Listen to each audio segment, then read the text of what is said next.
Boa noite. Em grande expediente, Patrick Cavalcante comemora uma década no Legislativo. Neste período, ele apresentou 71 projetos de lei e complementar, sendo que 36 deles foram sancionados. O município realiza obra para amenizar problemas com o esgoto na São Luís Gonzaga. Nesse exato momento está sendo feito lá no bairro São Luís Gonzaga 25 metros de canalização, estendendo mais a canalização, onde o esgoto fica mais longe das casas. Ronaldo Rosa sugere ações para estimular o uso de sacolas biodegradáveis. Que os supermercados, através dos 5 gêneros, que é o Sindicato do Comércio de Gêneros Alimentícios aqui de Passo Fundo, possa fazer uma campanha, exemplo que já foi feito no passado e que deu certo. E o Jornal da Câmara traz os detalhes da proposta orçamentária anual, que é de quase 660 milhões de reais. Nós temos esse ano um cálculo bastante conservador, evitando que o orçamento seja muito otimista e que nós possamos ter depois, em 2019, um desempenho ruim em relação às entradas financeiras, né?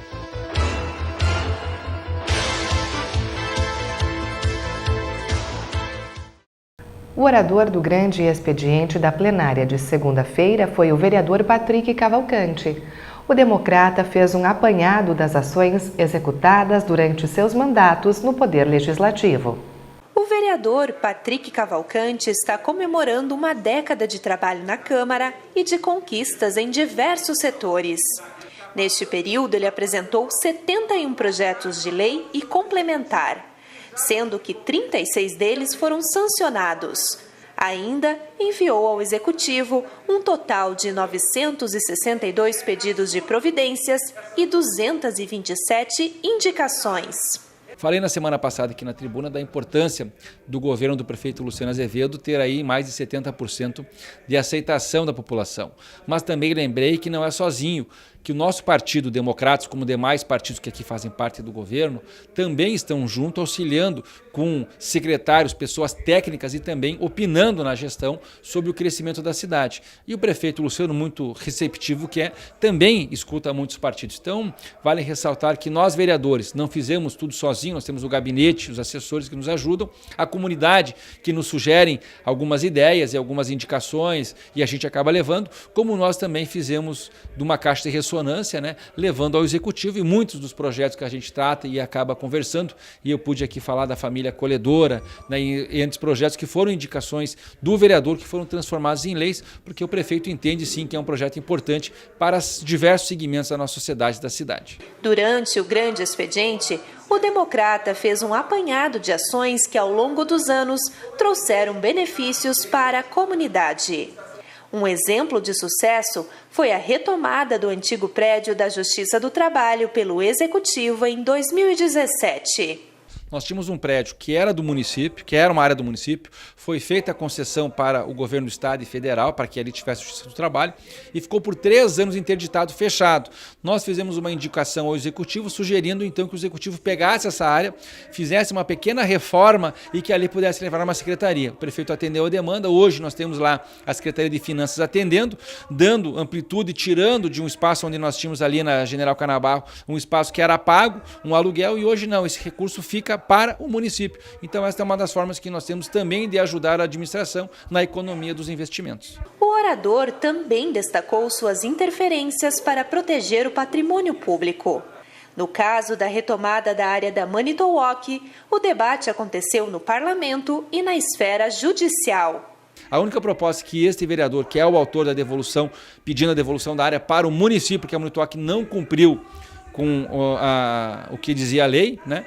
O protocolo de intenções volta para o município, a Manitowoc devolve para o município faz uma licitação e abre então para qualquer outra empresa que queira participar, não só do segmento industrial, mas outros segmentos, mas que devolva para o município e o município faça então o princípio da igualdade, que todos possam participar. Então nós vamos agora fazer uma petição ao Tribunal de Justiça para que ele dê continuidade então à ação. Nós encerramos aqui o prazo que nós tínhamos dado aí de qualquer proposta, não veio nada, então vamos deixar o processo que ande e que a gente tenha de uma forma ágil então uma resposta do nosso judiciário. No mesmo sentido, o vereador Patrick está mobilizado para recuperar o terreno concedido ao Cresci em 2012 para a construção de uma sede.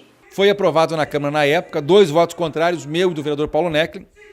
E agora nós conseguimos aprovar um projeto de lei meu, revogando, então, tirando essa concessão, devolvendo ao município.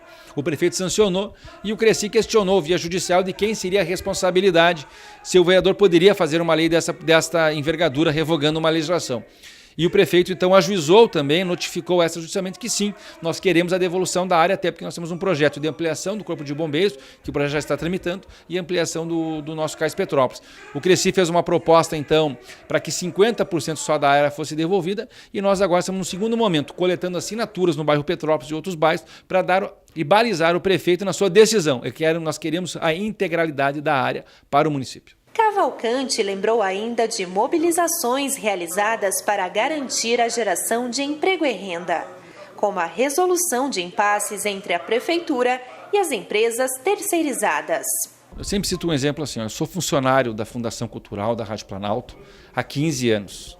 Todos os dias eu vou no meu horário, presto no meu serviço, no que eu fui contratado, faça sol, faça chuva, mas final do mês é o meu direito, dos meus benefícios, do meu salário estar depositado na minha conta. Certo? Como de qualquer trabalhador, eu defendo isso. E nós temos vários segmentos que trabalham terceirizados na área de vigilância, serviços gerais e merendeiras da prefeitura, que são pessoas que precisam desse horário, desse apoio do parlamento, que muitas vezes acabam não recebendo nos seus dias o seu salário, vale alimentação, ticket alimentação, e não tem como ir no mercado, na padaria ou no banco, falar a prestação do carro ou da casa e assim, olha, a empresa atrasou, eu vou te pagar semana que vem. Então eles têm que no 5º dia útil receber. E eu tenho trabalhado muito nessa questão para que o direito desses trabalhadores fique garantido. Atualmente está em análise na Casa o projeto de lei que regulamenta o comércio de profissionais liberais que utilizam food trucks e vans para a venda de alimentos. O desejo do parlamentar é de aprovar a matéria até o fim do ano. São regulamentados, estão em dia com a administração, é um dos maiores alvarás pagos para o município, mais de R$ 1.100 que eles pagam, só que eles não têm regulamentado a demarcação do espaço onde eles têm que ficar. Eles têm lá no alvará, o fulano lá tem na Avenida Brasil, das 18 às 0 hora, certo? Só que não está demarcado aquela hora, e muitas vezes eles chegam às 18 horas para deixar o seu carro, para botar lá o seu equipamento para trabalhar, e já tem uma viatura, tem um carro lá particular parado. Ele tem que ficar esperando porque tem o poste de luz que ele usa e ele não consegue então ir para frente. E acabam muitas vezes deixando um carro particular parado deles ali, tirando o espaço do estacionamento rotativo, certo? Para poder, final da tarde, colocar a sua van. Então nós queremos que haja demarcação. Aí nós conseguiríamos de uma forma, questão da mobilidade urbana, que aquela área vai ficar na área azul, e a partir das 18 horas, 19 horas, dependendo de cada alvará, ele terá então a sua reserva garantida. O bairro São Luís Gonzaga está passando por melhorias na canalização para amenizar os transtornos causados pelo esgoto lançado há anos pelo Presídio Regional. O pedido da obra partiu do vereador Evandro Meirelles, após ouvir as reclamações dos moradores da região. O esgoto do presídio desemboca numa propriedade e lá está entupido, então nós, através dos moradores que reivindicaram ao nosso gabinete e do nosso gabinete reivindicamos junto com o Poder Executivo para que fosse amenizado este esgoto. Então, neste exato momento, está sendo feito lá no bairro São Luís Gonzaga 25 metros de canalização, estendendo mais a canalização, onde o esgoto fica mais longe das casas, porque esse esgoto estava causando muito odor, onde as famílias não conseguiam nem se alimentar, então estava muito difícil a situação lá no bairro São Luís Gonzaga. Então agora a Secretaria de Obras está executando esta demanda, agradecemos o nosso Poder Executivo em nome do prefeito Luciano Azevedo e agora amenizando aí esse transtorno então do esgoto do presídio no bairro São Luís Gonzaga. O TSE disponibilizou uma página na internet para ajudar a esclarecer sobre as informações falsas que vêm sendo disseminadas pelas redes sociais. Através do link, você pode ter acesso a notícias que desconstroem boatos para confundir os eleitores, como, por exemplo, o vídeo da urna que autocompleta o voto. O TSE informou que, até o momento, nenhuma ocorrência de violação à segurança do processo de votação ou apuração foi confirmada ou comprovada. E no próximo bloco, você vai conhecer os detalhes da proposta orçamentária do município para o próximo ano.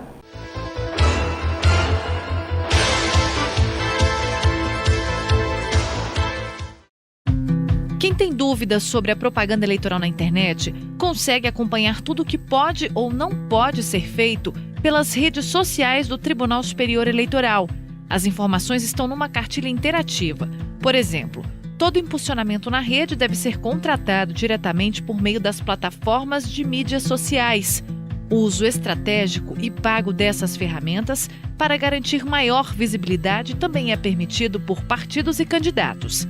A cartilha é útil para candidatos e profissionais de comunicação digital, além do eleitor, que pode conferir se o candidato está seguindo as regras previstas em lei para campanhas virtuais. Fundação Lions Clube Internacional Distrito LD7 promove o 6º acampamento da criança com diabetes, de 24 a 27 de outubro, no Campus 1 da UPF. Oficinas, informações, aprendizado e muita diversão. Inscrições abertas. Informações 99229-4444, 3316-8553. O projeto é gratuito e as vagas limitadas. 6º acampamento da criança com diabetes, de 24 a 27 de outubro. Participe!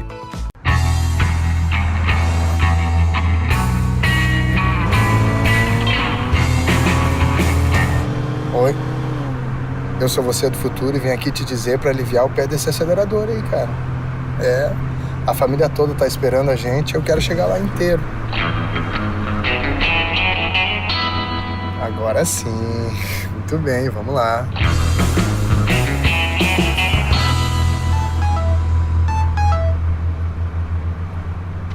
Não. Não pega esse celular aí não, cara. Pô, melhor falar com o filhão ao vivo inteiro do que assim, né?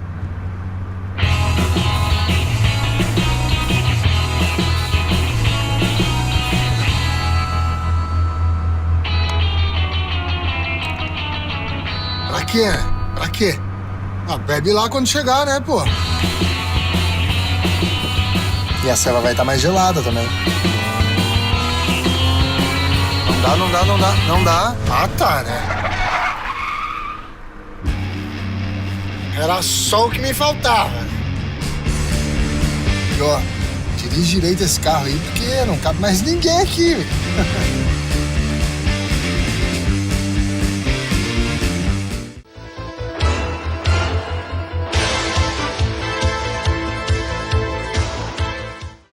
O Palácio do Planalto informou que o início do horário de verão não será adiantado. A data ficou mantida para 4 de novembro. A mudança havia sido cogitada a pedido do Ministério da Educação, já que a primeira prova do Enem está marcada para este mesmo dia, o que geraria confusão aos candidatos. A mudança do início do horário de verão de 4 para 18 de novembro foi criticada pela Associação Brasileira das Empresas Aéreas. A entidade argumentou que a mudança poderia levar passageiros que compraram passagens com antecedência a perderem os seus voos. Segundo a associação, cerca de 42 mil voos poderiam ser afetados e pelo menos 3 milhões de passageiros seriam prejudicados.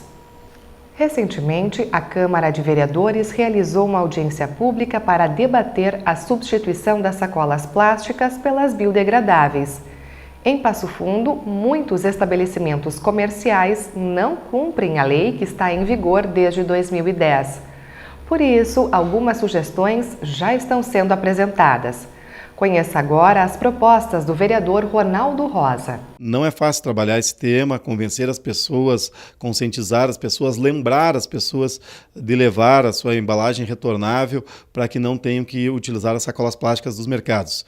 Eliminar esse tipo de embalagem é praticamente impossível. Nenhuma cidade do Brasil conseguiu isso até hoje e nós também aqui em Passo Fundo não vamos conseguir. Mas o que a gente pode sim é reduzir o uso dessas sacolas plásticas. E como é que a gente faz isso? Fazendo com que as pessoas se estimulem a levar as sacolas retornáveis.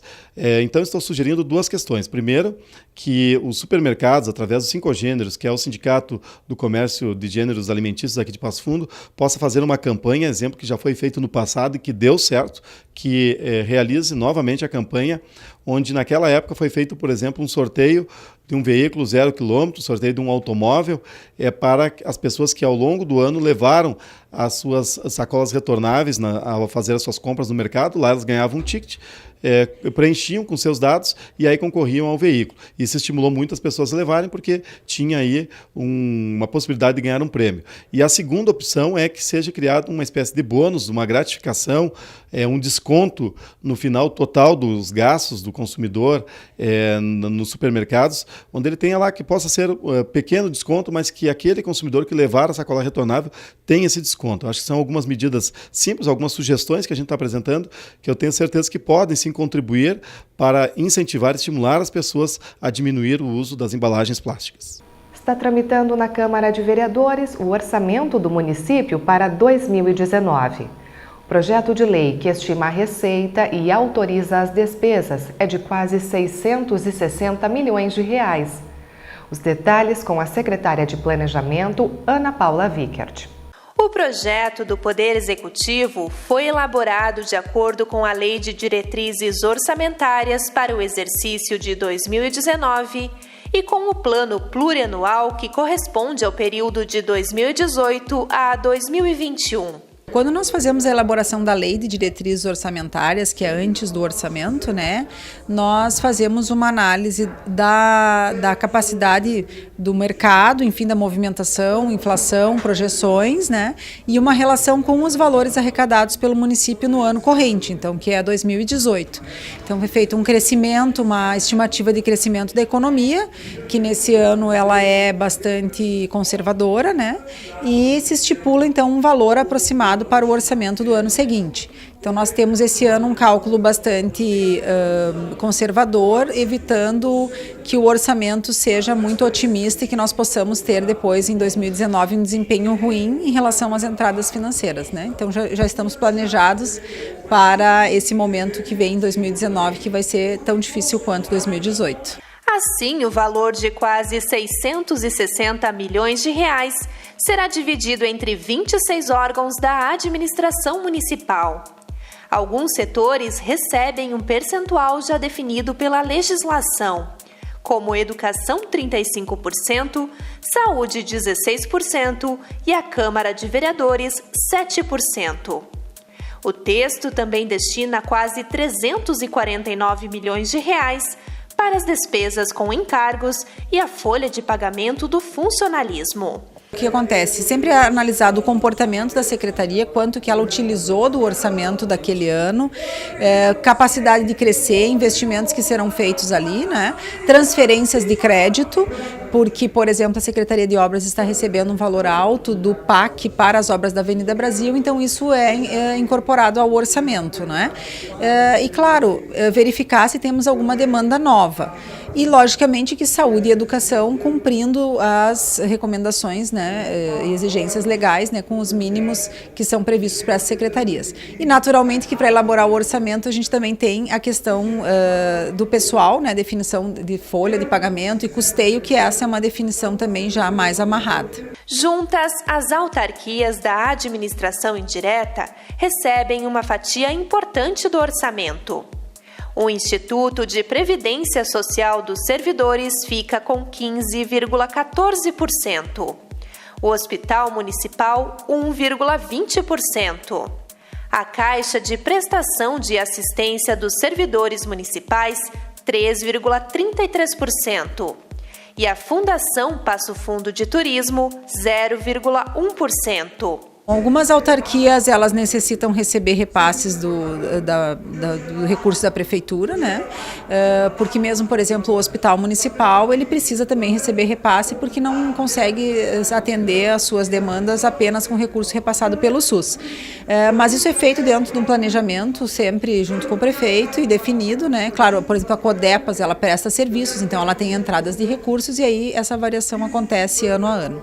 Neste ano, o projeto do Executivo destina mais recursos para as secretarias de Interior, Habitação e Desporto e Cultura. Temos algumas pastas que têm um orçamento menor, porém que o prefeito sempre indica manter um pequeno acréscimo ano a ano para que elas possam crescer frente às demandas que o município necessita. Por exemplo, a habitação e o interior, que são pastas que o prefeito olha com muita atenção, e a Secretaria de Cultura, que a cada ano recebe também um incremento para poder desenvolver essas atividades que a gente vê nos espaços públicos, essas editais, enfim, fundo de cultura, que são trabalhados aí com esse orçamento.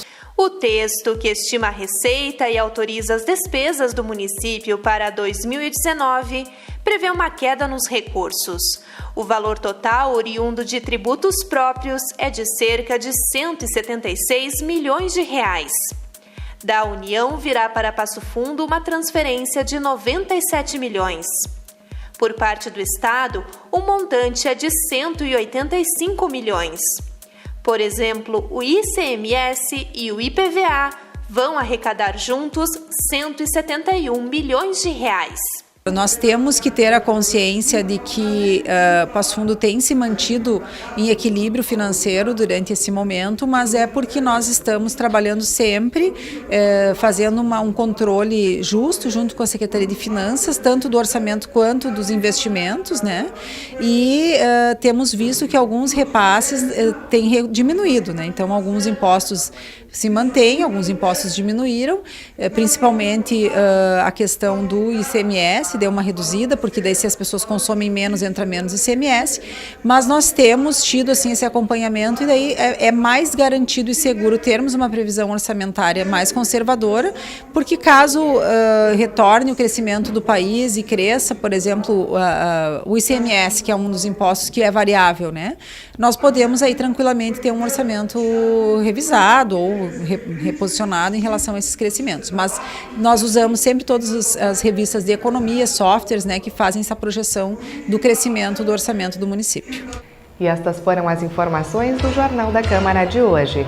Nós temos um novo encontro amanhã. Uma boa noite e até lá!